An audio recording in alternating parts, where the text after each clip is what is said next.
I did have to fight an alligator once. Oh, how'd that go? No, I lived. Did the gator live? No. Oh. It was. I kind of want to make it my pet, but it was just kind of, it was Alabama rules. You had to kill it, and we ate it. Well, Then I made some shoes. I'd say those are some silver linings there. With some.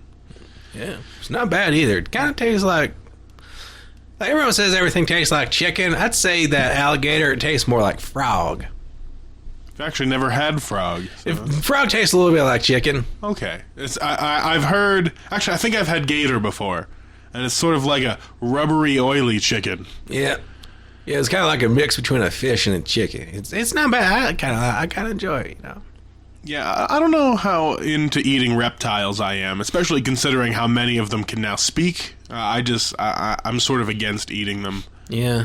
Yeah, I can have you had to eat a speaking reptile before? I haven't had to eat a speaking reptile, but he was very smart. He had a whole lab. I think he might have just been mute. Now I kind of feel bad about it. Hindsight's 20/20. Sometimes you eat sentient beings. Life is a mess, though. Yeah, come see, come saw. Yeah.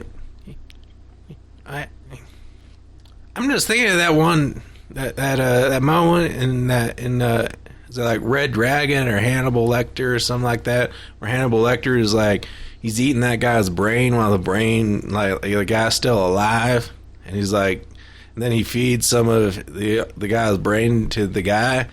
I kind of want to try that with a snake.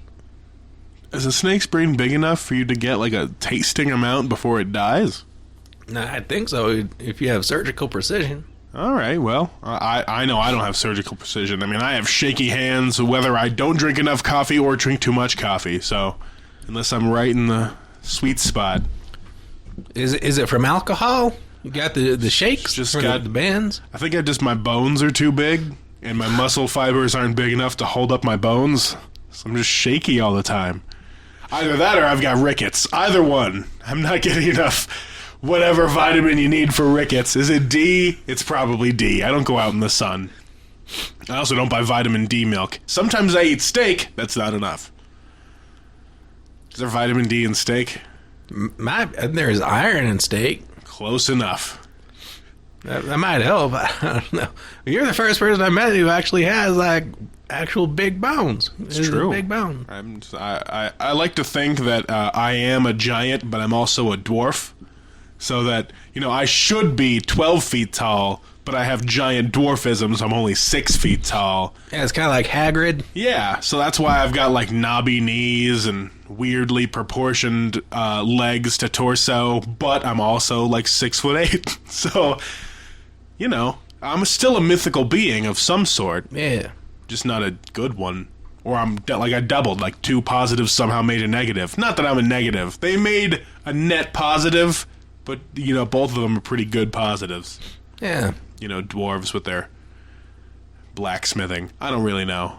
Can you blacksmith? I think I could. I could try. Just never really tried it. I don't really have a forge or an anvil or hammers or metal. How do they get the anvils in the first place? Like, in order to do some blacksmithing, you need to blacksmith something to get the blacksmithing tools. So this is a chicken or the egg argument. Like, how does that happen? I feel like they have to start off with like a big rock and then just ironwork on the big rock until they have enough tools to make an anvil on top of that big rock, and then they can take that anvil and make it mobile, and then they have the tools already.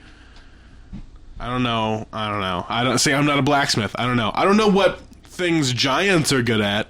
Just clobbering people. Yeah, like I think I could punch a guy pretty good. I haven't tried. Much like blacksmithing, I just haven't needed to punch somebody really, really hard. I hear that giants are also really good at climbing the cliffs of insanity.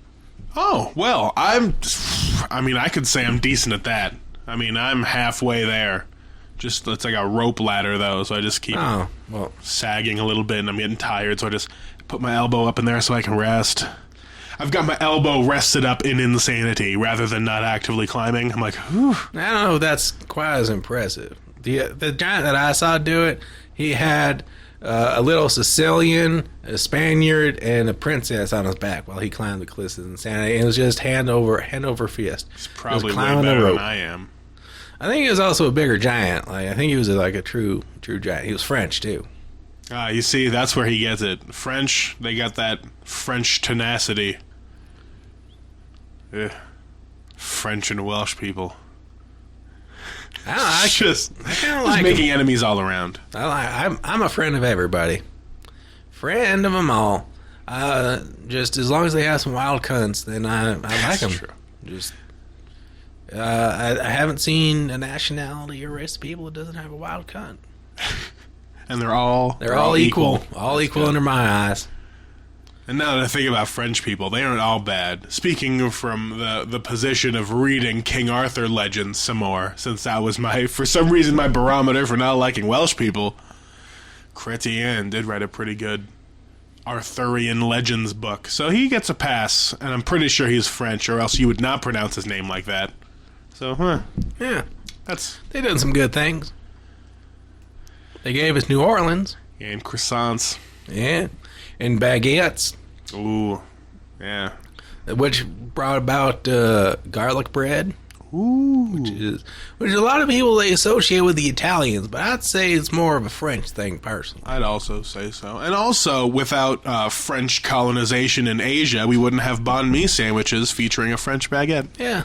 So, Thanks, thank you. colonialism. Thank you, colonialism.